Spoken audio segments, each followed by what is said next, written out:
Hi everyone, this is Aaron for zollotech, and we're going to compare the glass screen protectors that I've been using for the past month. I've actually used each one of these for a week at a time, and I use them in the order from left to right. All of these were about $30 to $40 each. They include one glass screen protector, and they each have their little bit of difference. So this one here is probably the first or well-known one, or most well-known out of the group, and it's from Spidgen. It's the Glas.t, and this is their slim version, so it's really thin. We have the Bodyguardz Pure, the USG Impossible Slim, and the Armorz Stealth Extreme R. Now, like I said, I used each one of them for a week, and we're going to do a couple comparisons as far as scratch tests with them. But this one in particular, I used first, and it was really thin. I found it to be really nice, but I did drop it and crack it. Let me pop it out of here. I used each one for a week, then put them back in the case, respectively, and then stuck them on here. They do have a little bit of adhesive, so they'll have a little bit of dust, but I dropped this one on concrete, and it did its job. It actually kept my screen from breaking, so pretty happy with that. It's super thin and feels very natural as far as the touch compared to the real iPhone screen. So I was pretty happy with that. Let's put this here. Moving on to the Bodyguardz. The Bodyguardz screen protector, really nice as well. A little bit thicker, and you can see here this one is so thin I can arch it quite a bit. It almost feels plasticky. The Bodyguardz is a little bit thicker, and you do notice it. It feels like it's going to break past that point, but you don't really arch your screen on your phone. But it's really nice as well. Again, the USG Impossible. This one is definitely a little bit thinner compared to the Spidgen. It feels about the same, maybe a little bit thinner, but doesn't have quite the fingerprint protection of the other. And then we have the Armorz Stealth Extreme R. I have to say, out of these four, the Stealth Extreme R is my favorite. And the reason is even though it's a little bit thicker than these, the surface feels probably the most like the glass on the iPhone out of all of them. The slipperiness compared to the glass feels about the most natural. The thing that they did differently than the other group is these edges are beveled. And so each edge on here has a bevel in them. And then they also imprinted their logo here, and I wasn't so sure I'd like that, but it turned out to be really neat. What I'm going to do is I'll switch this up a little bit. I'm going to put a different background so you can see these a little better, and then we'll do some tests between them. Hopefully you can see these a little bit better. They are transparent, so it does make it obviously a little bit harder. And you can see some of them are a little bit dirty, like the Bodyguardz, but they've all held up really well. Like I said, I dropped the iPhone with the Glas.t on here from Spidgen, and it cracked the corner, but it protected the iPhone, so that's not really too much of an issue.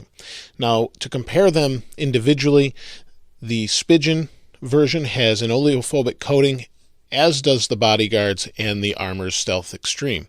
I didn't seem to find that to be the case with the Impossible one. In fact, this one feels doesn't slip as well. You can see I'm just moving my finger back and forth. This is moving with me. This one's not at all. This one is as well. This one seems to be probably the most slippery as far as that goes. The toughness of them, each of them have a little bit different hardness. The Stealth Extreme R is 9H, as is the USG Impossible. If we flip this over here, the Slim here from Spidgen is also 9H hardness, and I believe the Bodyguardz is 6H hardness.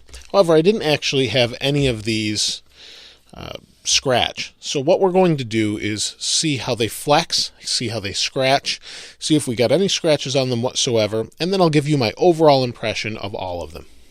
As far as flexibility goes, let's test that first. Here's the Spidgen, and we'll flex it.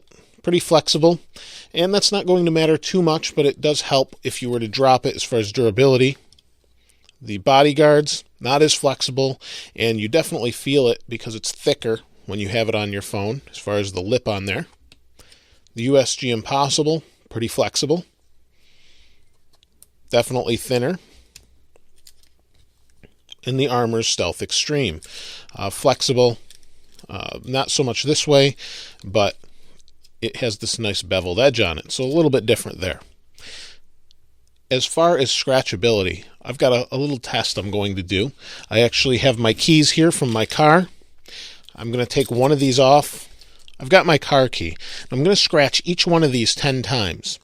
Then we'll check for scratches. Then I'm going to switch to a screw. Then I'm going to switch to a knife, and we'll see how they all hold up. 1, 2, 3, 4, 5, 6, 7, 8, 9. So you can see I pushed down on this. It actually snapped pretty easily. And I don't know if that's because it's cracked up here, but I don't have to push very hard to crack it. And maybe because it's cushioned underneath, but that was pretty easy. We'll start with the Bodyguardz. 1, 2, 3, 4, 5, 6, 7, 8, 9. And I'm pushing harder than I was on the Spidgen. Let's go to the USG Impossible. 1, 2, 3, 4. You can see that broke pretty easily, and I'm going to stop. That's me putting a lot of force on it. And I can do it again. I'm pushing a lot of force, and it breaks. Let's move over to the Armorz Stealth Extreme R.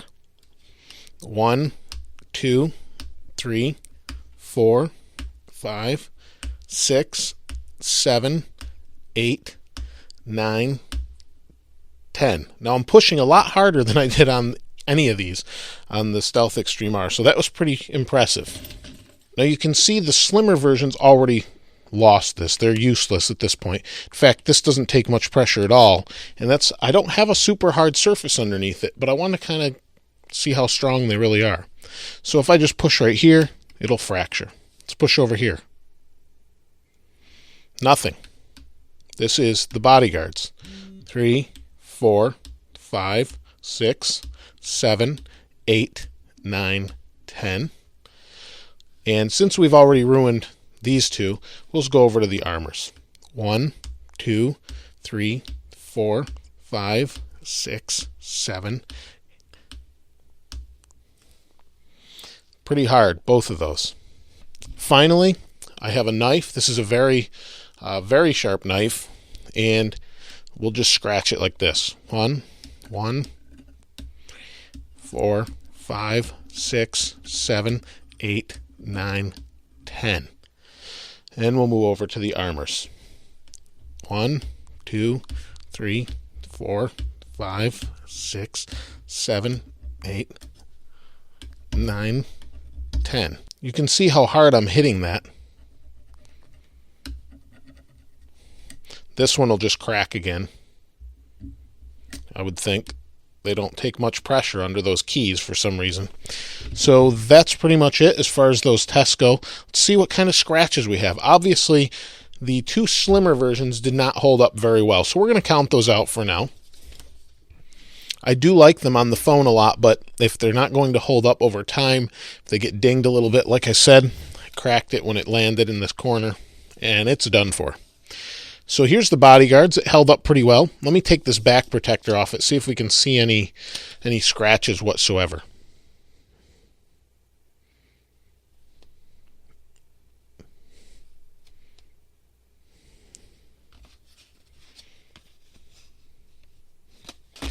I don't see any scratches on the Bodyguardz, and this was one of the buttons they came with. I don't see any scratches on the Bodyguardz. Oh, maybe. Nope, no scratches whatsoever. Let's take a look at the Armorz. Let me take the back off here so you can see it a little better. I don't see any scratches on the Armorz either. Nope, that wiped off.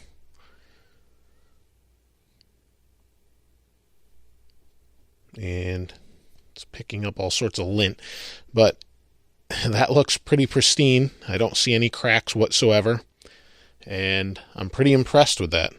So the Bodyguardz and the Armorz Stealth HD held up the best out of the four. The USG Impossible and the Glas.t or Glas Slim did not hold up whatsoever. You can see it's just breaking, and that's unfortunate. As far as warranties go, I'm not exactly sure what they cover. You'd have to go to each individual website to check that out, see if they would cover it if you dropped it, things like that. But I'm pretty impressed with how well the Bodyguardz and the Stealth HD held up. Out of those two, as far as durability goes, they seem to be about the same.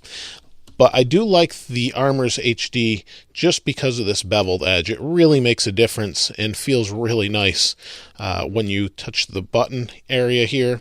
It's just not a straight drop on the edge.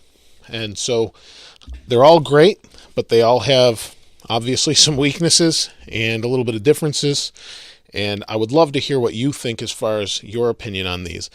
If you were to get any of these, I definitely would say they're better than any plastic screen protector out there, any vinyl screen protector. They are just the best to use. This obviously is done. I need to take care of it and make sure I don't have any glass pieces around. And it did not hold up as well as I thought it might. They cracked pretty easily, so that's a little disappointing if you were hoping to use those things. But it's pretty impressive that they endured such a sharp knife and a screw, each one of those 10 times, and the keys. And I was pressing extremely hard, so it's pretty impressive they can withstand that on the same surface that's the same that these couldn't stand. I'd love to know what you think about all of these different screen protectors, the Spidgen, the Bodyguardz, the USG Impossible, and the Armorz. Please place those in the comments below. If you haven't subscribed already, please subscribe. As always, thanks for watching. This is Aaron. I'll see you next time.